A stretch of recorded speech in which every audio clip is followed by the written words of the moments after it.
High above the world, in a fluffy white kingdom, lived a little water drop named Pip.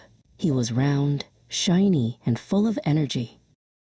Pip lived in a giant, cozy cloud named Sora, who always told him stories about the world below. "Is it time yet, Sora?"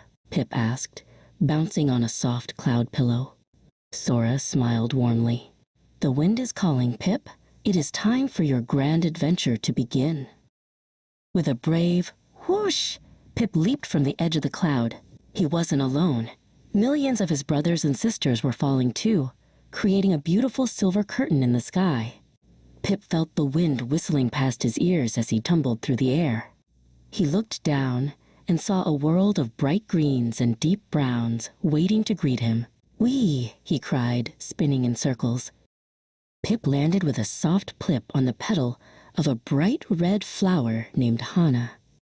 Hana looked very tired, her stem drooping toward the dry earth. But as soon as Pip and his friends arrived, she began to perk up. "Oh, thank you," Hana whispered. Pip felt proud. He knew that without him, Hana couldn't grow her beautiful petals or reach for the sun. From Hana's petal, Pip slid down to the cool ground and gathered in a small puddle. A young deer named Koda wandered by, his nose twitching. Koda leaned down and took a long, refreshing drink from the puddle. Pip felt a tickle as he helped quench the deer's thirst. "Water helps everyone stay strong," Pip thought as he prepared for the next part of his journey. The puddle grew and grew until it became a laughing stream. There, Pip met another water drop named Ripple. Ripple was fast and loved to race. "Follow me, Pip," Ripple shouted, catching a fast current.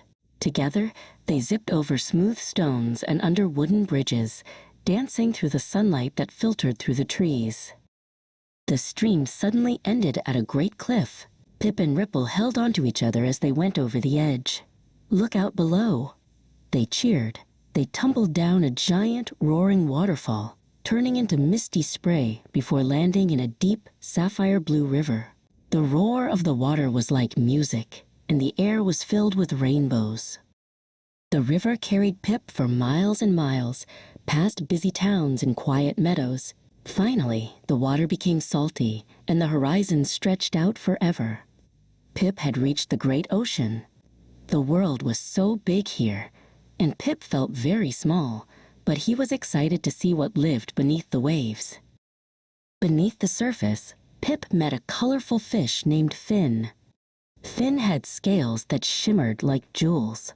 "Welcome to the deep," Finn bubbled, swishing his tail. Pip watched as Finn swam through forests of waving kelp and hidden coral caves. Pip realized that the ocean was a giant home for millions of creatures, and he was a part of it all. One morning, a golden sun named Sol rose high in the sky. Sol sent down a warm, invisible hug that made Pip feel very light and tingly.